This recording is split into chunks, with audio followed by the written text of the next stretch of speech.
aqui vocês têm, nesse e-book, então, Bom dia. tá? Vocês têm aqui algumas informações, então, Sim, eu fiz sobre a gripe.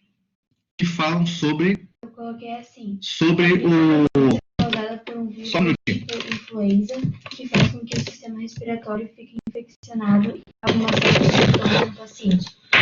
Todo ano, esse vírus influenza... Aqui, então, tem algumas informações para vocês aí, para poderem projetar um sistema, né, que envolve um sistema que apresenta uma transmissão por coroa parafuso sem fim.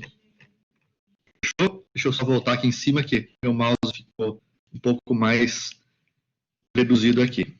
Tá? Então, principalmente, né, pessoal, as transmissões por coroa parafuso sem fim, que é o nosso objeto da nossa aula de hoje, pessoal, essas transmissões, então, elas são geralmente transmissões que são usadas para relações de transmissão bastante grandes, certo? Geralmente a gente consegue substituir um trem de engrenagens por um conjunto como esse aqui, simples, né? Todos já devem ter visto aí, de alguma forma, um sistema como esse, tá? E a gente consegue eliminar uma transmissão grande por engrenagens a partir, então, desse conjunto coroa, é a engrenagem helicoidal, e o parafuso sem fim, então, que é o parafuso, que é a parte motor do sistema. Na realidade, o nome deveria ser parafuso sem fim e coroa. Tá? Esse deveria ser o nome da nossa transmissão. Parafuso sem fim e coroa. Porque, na realidade, o que acontece? O movimento, ele entra pelo parafuso e é transmitido para a coroa. O parafuso é como se fosse o elemento, né? É como se fosse o elemento motor. É o elemento motor. Então, o nome deveria ser, na realidade, parafuso sem fim e coroa.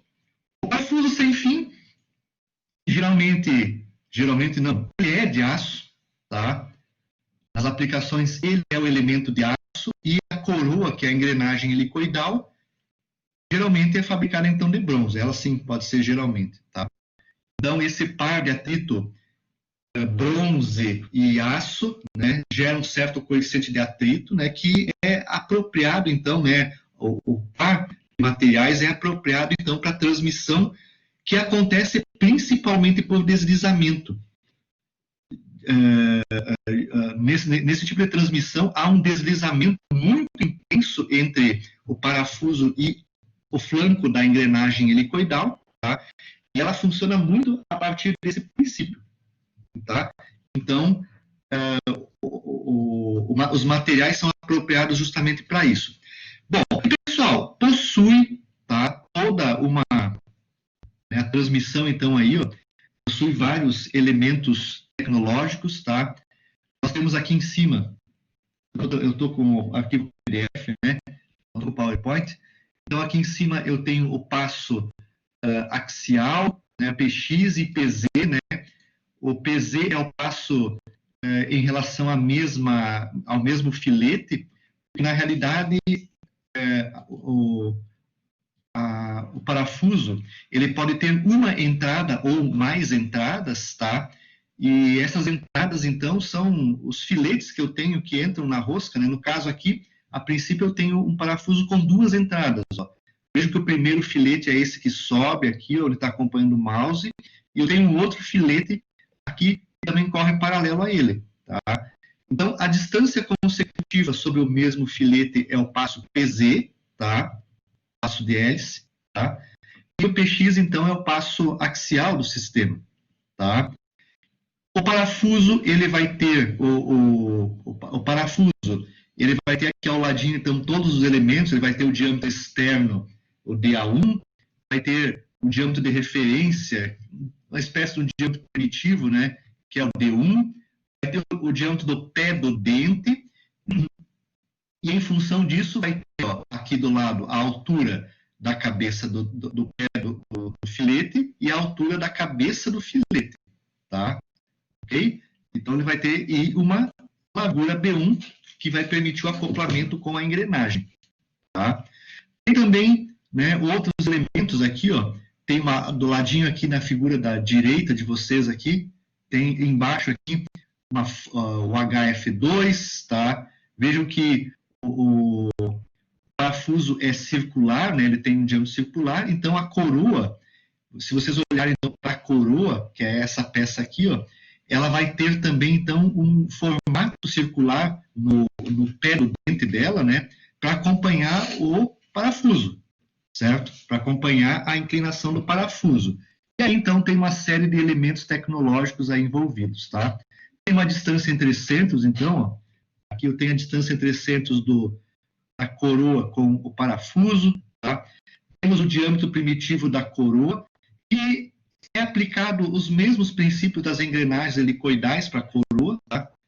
Eu tenho o D2, que é o diâmetro da coroa primitivo, tenho a altura do pé do dente da coroa. A única coisa que muda é que a coroa lá no pé do dente dela, ela é um formato côncavo, né, para poder acoplar ali o diâmetro do parafuso, para ter uma maior área de acoplamento. Tá? E a distância entre centros, do centro do parafuso, embaixo então, o centro do parafuso, aqui ó, do centro do parafuso até o centro da engrenagem, tá? Até o centro da engrenagem aqui, a distância A, ela é igual, então, a essa fórmula aqui, ó. Módulo axial, né, que multiplica Z2 mais Q sobre 2. Z2 é o número de dentes da coroa, o Q é o quociente diametral, que é uma nova variável que aparece nas transmissões por coroa parafuso sem fim, certo? Então, vai aparecer agora esse quociente diametral.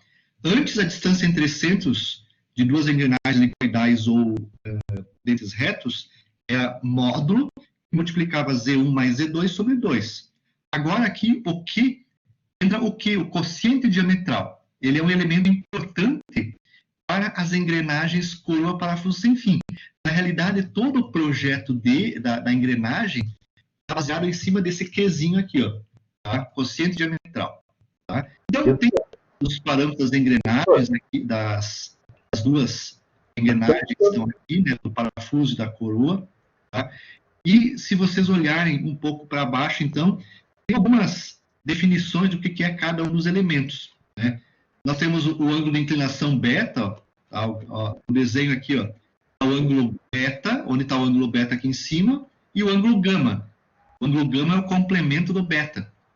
Beta, que é o ângulo de hélice, mais gama, total tem que dar 90 graus. Tá?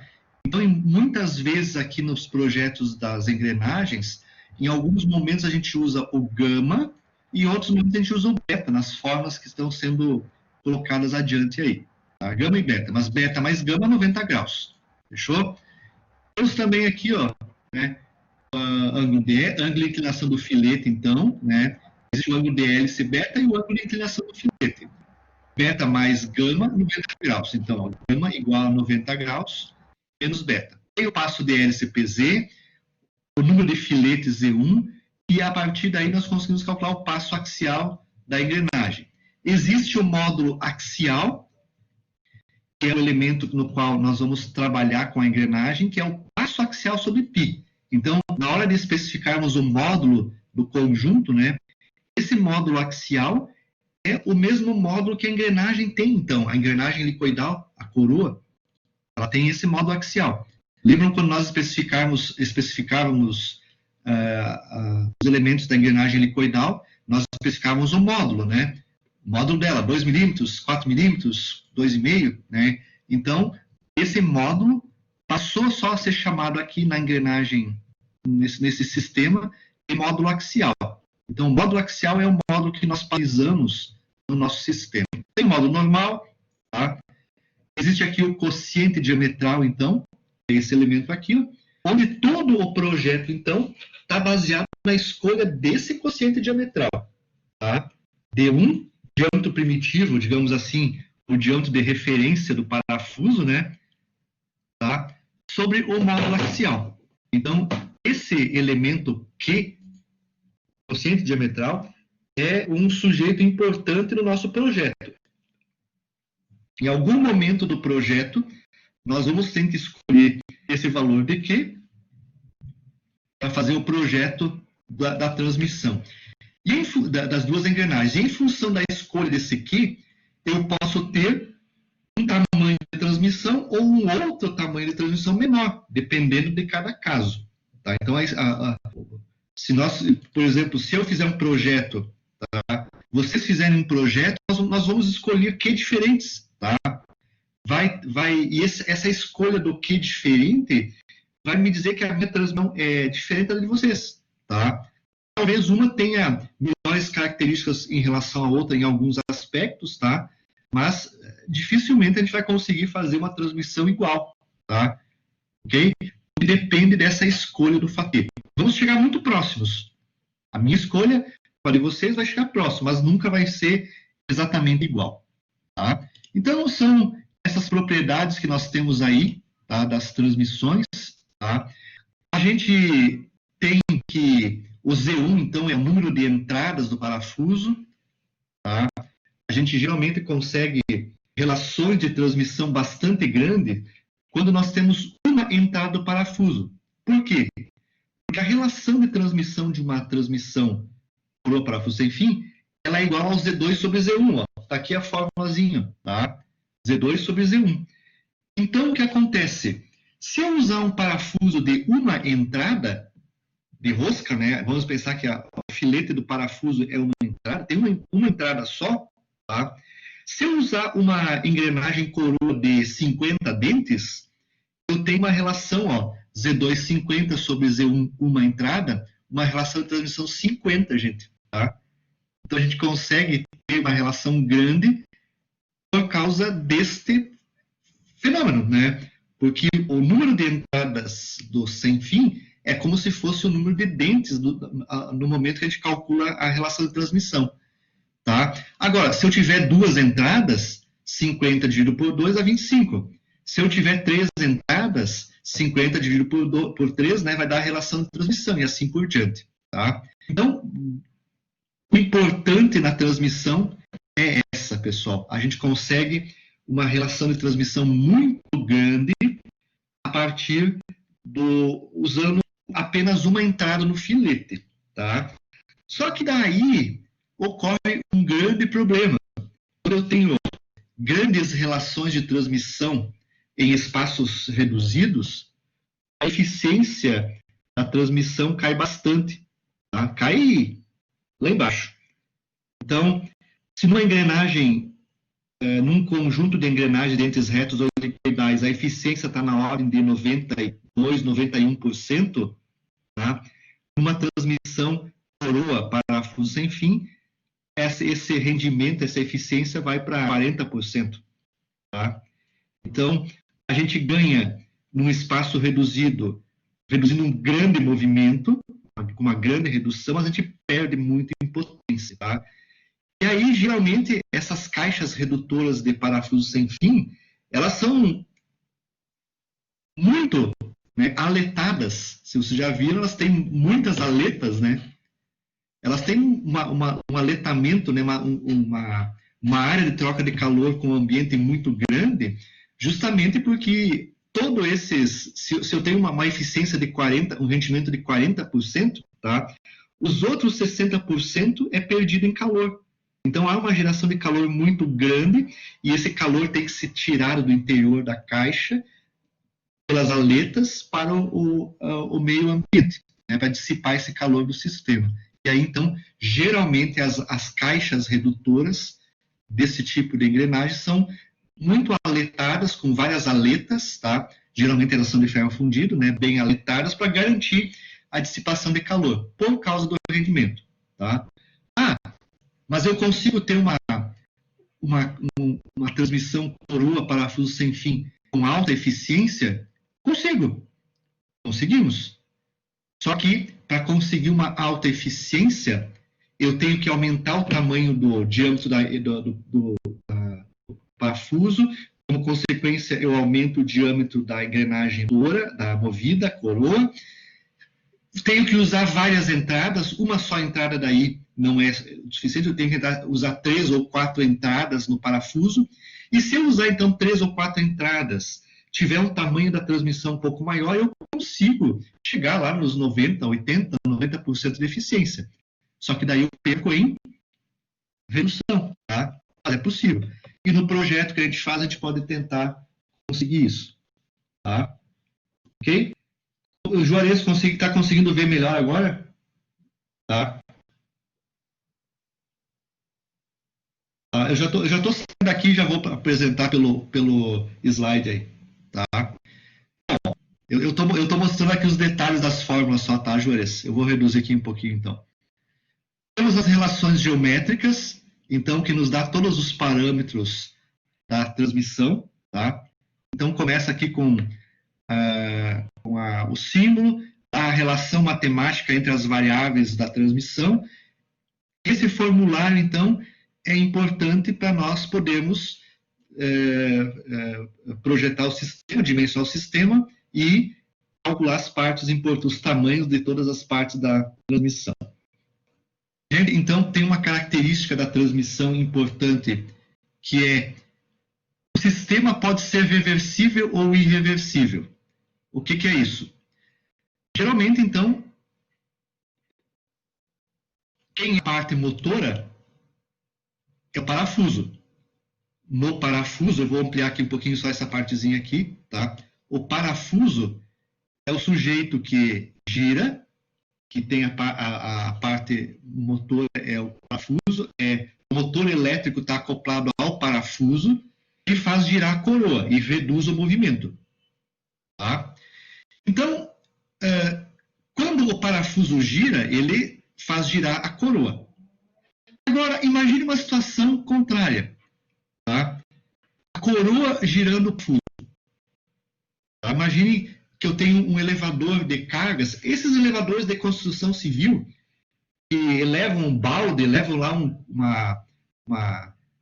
balde de concreto lá para cima na obra, e em algum momento ele tem que parar, né, para o sujeito tirar o balde. Ou ele é desligado o motor para poder parar o sistema. Tá? Então, a polia que faz erguer o balde, ela está acoplada na coroa. Então, no caso de um elevador desse tipo, tem situações que é importante que quando eu paro o motor elétrico, ele tem que travar o sistema.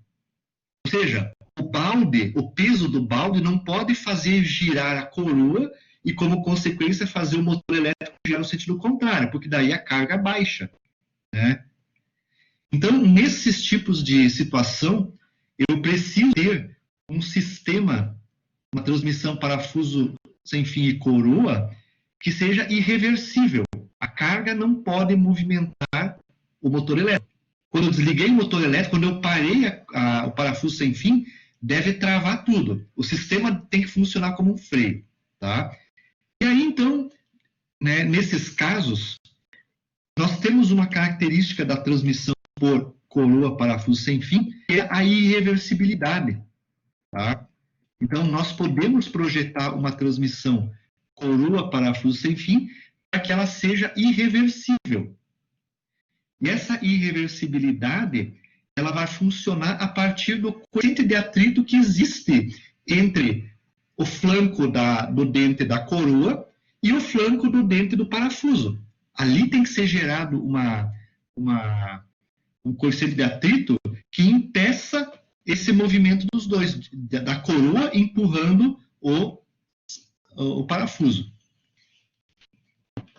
Em função disso, existe um pequeno ábaco, como esse aqui, ó, que permite fazer o projeto da transmissão, então, pensando no sistema ser reversível ou não, certo?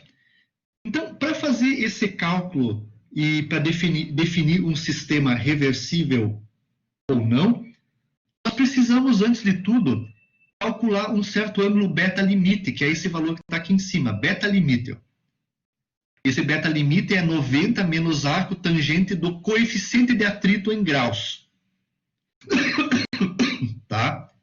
Então, se o meu coeficiente de atrito é 0,05, eu faço 90 menos arco tangente de 0,05. Na calculadora eu regulo ela em graus. Tá? E aí eu tenho o valor do beta limite. Esse valor do beta limite é o ângulo de inclinação de hélice, é o beta. E quando eu fizer esse cálculo, o meu beta vai dar lá próximo aqui eu calculo um beta limite. Tá? E é o beta limite para ser reversível ou irreversível. E aí, em função desse fator aqui, tá? Nós vamos calcular, então, o fator P. Vamos só imaginar o seguinte, para seguir esse exemplo que está colocado aqui no gráfico. Nós temos aqui o número de filetes do parafuso, que é essa linha inclinada aqui. Ó. Eu tenho Z1, filetes, um filete, tá? Um filete. Eu tenho 2 filetes, 3, 4, 5, 6. Aqui embaixo, então, vai aumentando o número de filetes. Tá? Aqui eu tenho ângulo beta, começa lá em cima com 88, vai até 88,9, até 99, alguma coisa. Tá? Então, ele começa aqui embaixo em 45, tá? E vai aumentando o ângulo de inclinação beta. Geralmente, os valores de beta estão aqui em cima, ó, nessa faixa aqui, ó, 87, 88, por aí, é o ângulo beta dos nossos parafusos sem fim, coroa. Tá? E aqui eu tenho um fator, um quociente diametral Q. Ó. O Q, então, começa aqui em cima 4, e lá embaixo o Q é um valor de 30, ó. Q D1 sobre mx. Tá? Então, assim, ó, inicialmente a gente calcula o beta limite. Vamos imaginar que, em função do coeficiente de atrito entre os dois materiais, entre um bronze e um aço, vamos imaginar aqui que esse ângulo beta limite deu 86,5. 86,5. Já vamos fazer um exemplo sobre isso. O beta limite deu 86,5. Então, eu pego esse 86,5 e vou aqui no gráfico, ó, e coloco ele aqui, ó. Eu coloco aqui, marco ele aqui, ó, beta limite, 86,5. Marquei ali o beta limite, 86,5. Então, esse é o beta limite em função dos materiais. Tá? Aí eu venho o seguinte, ó, eu pego qual que é o fator Q do meu problema, no caso aqui o fator Q é 19, aqui, ó, 18, 19, e passo uma linha entre o Q19, passando pelo número de filetes 1, vamos imaginar que o nosso parafuso tenha um filete, tá? Eu traço essa linha entre 19, passando por 1, até coincidir aqui em cima com esse eixo do beta. No caso aqui, ó, o beta que eu tenho é 87 graus. Tá? O beta que essa linha vermelha me encontrou foi 87 graus. Se esse beta que a linha vermelha aqui determinou for maior que o beta limite, isso significa que o sistema é irreversível. Ou seja, a carga não vai movimentar o parafuso. A coroa não vai conseguir movimentar o parafuso. Tá? Se por algum motivo a escolha do meu Q me desse um valor inferior a 86,5, no caso de antes que eu coloquei aqui, que é o beta limite, o meu sistema seria reversível. A carga movimentaria o sistema. Então, depende dessa escolha. Depende desse beta limite e por onde cruza essa linha no diagrama do beta. Se a linha vermelha cruza um valor acima do beta limite, é irreversível. Se a linha vermelha cruza abaixo do beta limite, o sistema é reversível. E aí, então, a gente pode trabalhar em cima disso, tá? Ou então, a gente pode fazer o projeto para que o sistema seja reversível ou não, calculando, então, o valor do beta limite e determinando, então, o fator Q, que é o D1 sobre módulo axial, tá? Então, já vou fazer o exercício com vocês, tá? Isso aqui, então, é importante, tá? Ó, tem alguns elementos aqui, então, que são importantes, fixação do número de entradas, tá? A partir do item 7, então, para frente, vem toda a relação que nós precisamos para fazer o projeto, né? Não o projeto, fazer o dimensionamento, né, da engrenagem. Então, o item 7 aqui, ó, tem todas as fórmulas, calcular o torque, na sequência, ó, distância entre centros, que são usadas, então, para o dimensionamento da transmissão coroa e parafuso sem fim. Então, o exercício que eu vou apresentar para vocês agora, tá? Ele segue exatamente esse item 7. Aqui tem fatores de concentração de carga, tem as variáveis do fator de concentração de carga, os materiais utilizados, ó, a gente utiliza geralmente o sem fim aço, né, 1010 e 1020 cementado, ou 1010, 1045 e 50 temperados, tá? Em compensação, a coroa, que é a engrenagem helicoidal, ela é feita de bronze. Pode ser um bronze fundido em areia ou um bronze centrifugado, tá? Ou um bronze baseado na norma DIN BZ12, tá? Lá, consultando a norma, tem as suas especificações, tá? Existem algumas resistências admissíveis para o material empregado para o parafuso. Essa tabelinha aqui nos mostra a resistência do material do parafuso. Se eu usar um aço 1020 cementado, ó, a velocidade de deslizamento entre 0,5 a 1, ó, a resistência, a tensão admissível do projeto é 1.600 a 1.200, tá?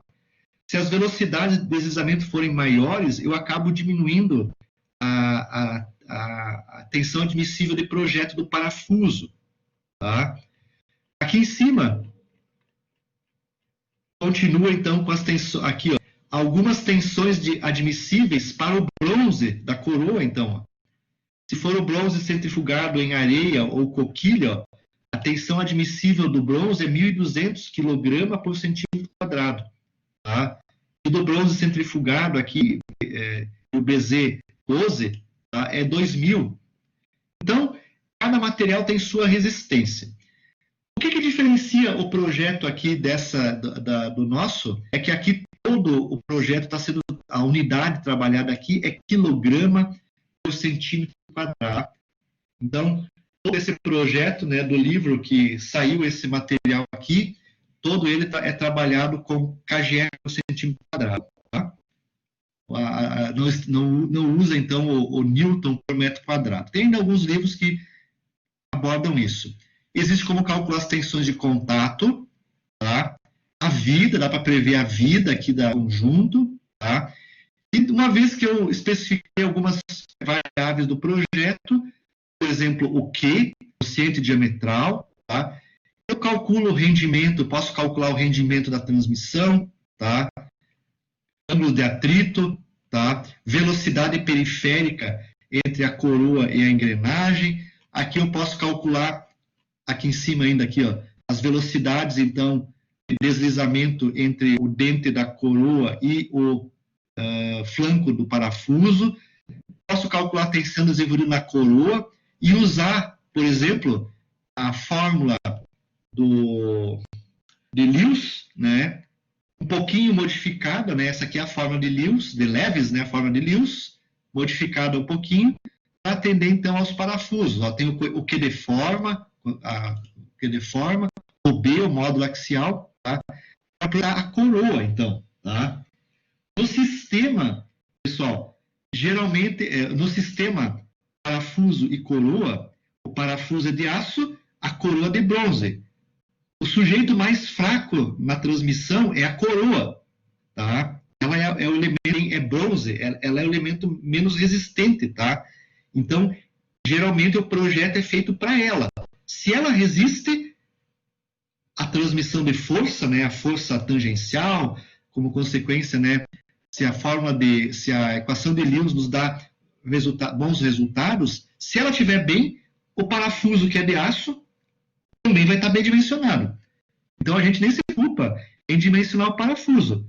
A gente se preocupa, né, em dimensionar a coroa, tá? Mas é claro que tem cálculos aqui que permitem fazer também a verificação da resistência do parafuso, tá?